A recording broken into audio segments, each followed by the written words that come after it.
How to build and sustain a thriving disciple-making ministry for every man in your church is the subtitle for No Man Left Behind. You know, we have a 10-minute video that gives a nice overview that our president, Brett Clemmer, provides on our website. Some guys read the book.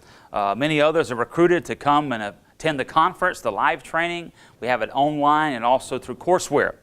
But I want to talk to you about the No Man Left Behind model card.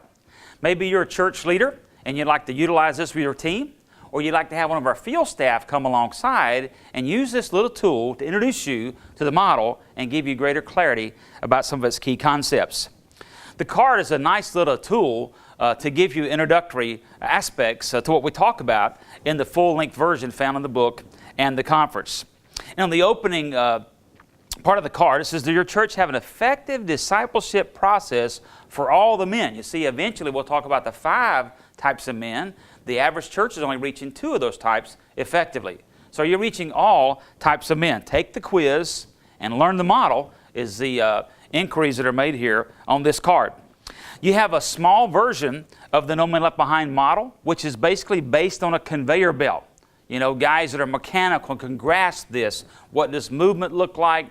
What does placement, how is that involved as far as moving this progression forward and having an effective ministry to men? We talk about a few key concepts. Just a little bit of an appetizer for us talked about more fully in the book. The portal priority, the man code, these 3 strands of leadership. How does it look to have the pastor, the leadership team, and a key leader working in harmony? Having a vision for disciple-making ministries for your men. How to create value, capture momentum, and to sustain change. What does it look like to be all-inclusive? You see, we want to retire the term men's ministry and replace it with ministry to men. What is the difference between those two? And then the concept that the model really clarifies, the wide to deep continuum. So just a few little bullet points, giving you a little bit of an overview of what's taking place with the model. But then the quiz itself, let me kind of walk you through the quiz and give you a chance to consider these opportunities.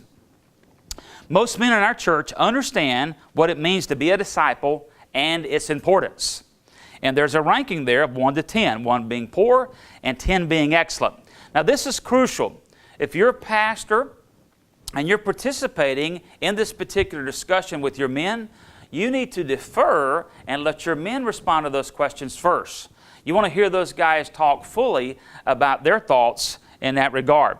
And then you're kind of the cleanup batter to get a sense. Obviously, you have a much broader, comprehensive analysis of what's taking place, and so allow those men on your leadership team, or even those who are aspiring leaders, to respond.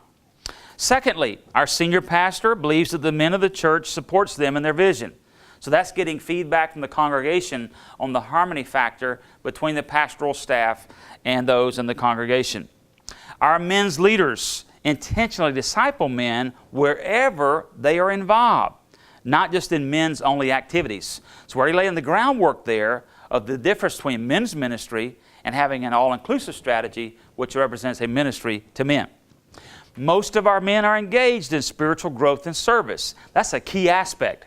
And it's one thing to be an attendee on Sunday or your weekend gatherings, but how do we go to the next level? How are guys involved with Christian growth and even service opportunities? Here's a good question. We reach men of all ages. You know, there's multiple generations in society. Does your congregation represent all of those age groups? One of the commonly asked questions around the country is, hey, we're really struggling reaching the millennial generation. And when we've got senior adult men gathering for breakfast on Saturday morning saying, those guys just won't ever attend. Well, number one, they don't work on first shift on the weekends, okay? It's a second shift life for them. And or they're being involved with their kids' activities. They don't want to give up a Saturday morning that's really a precious family time. And so the Saturday morning breakfast does not have an effect, in most cases, with the younger generation. You got to think about alternative times. You got to think about different venues. They want to move beyond something like burnt pancakes that's non-purposeful, that has meaning and significance if they're going to allocate time. So you need to think what it looks like as you're trying to reach men of all ages. And we can help you with that process. We have opportunities to reach men at various spiritual levels to be engaged. So now we move beyond the generations, we move to the aspects of their spiritual journey. What does it look like to reach that natural man? What does it look like to reach that cultural Christian? Who is, both of those individuals have a spiritual disconnection.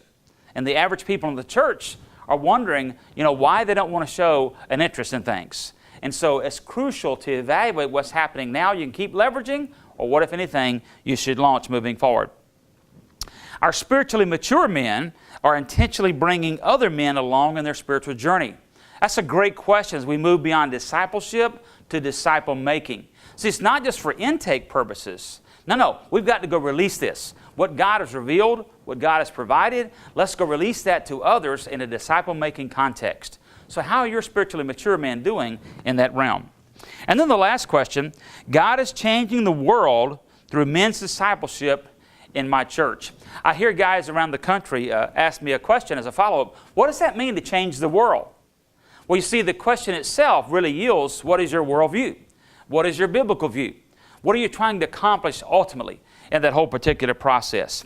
And so those 8 questions that make up this little simple diagnostic quiz will give us an early indication. It's like throwing up game film in the coach's office and to get a little glimpse on what's taking place.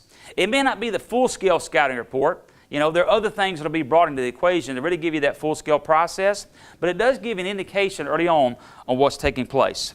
That's the No Man Left Behind model card. Our guys on field staff travel the country. We have access to these. We can make them available to your church leadership team. And this is a nice little first step to begin to explore some of these key concepts. And we'll unpack them with you over a long period of time, because it takes a long time to make a male disciple. But here's a good starting point to use the No Man Left Behind diagnostic quiz in the model card and take advantage of as you unpack all these key principles to see no man left behind. Man in the Mirror is proud to partner with Back to the Bible and its powerful Go Tandem app. Hey guys, I wanted to make sure that you knew about a great opportunity for your church or ministry. Research indicates that engaging the Bible helps facilitate life transformation. We at Back to the Bible can create an app for Android and iPhones for your church or ministry that helps users engage the Bible, sending personalized scripture when and where each user needs it most. This app will have your name, logo, color scheme, and personalization factors, and it will allow you to send all of your own audio, video, print, and graphic content to all users or to groups of users within your app. And in addition to all of this, we provide you with specific demographic and analytic information, helping you know what areas of life your users are struggling with, all while protecting the anonymity and the privacy of the individual user. Back to the Bible provides this opportunity to churches and ministries at no cost. Interested? bttbapps.com.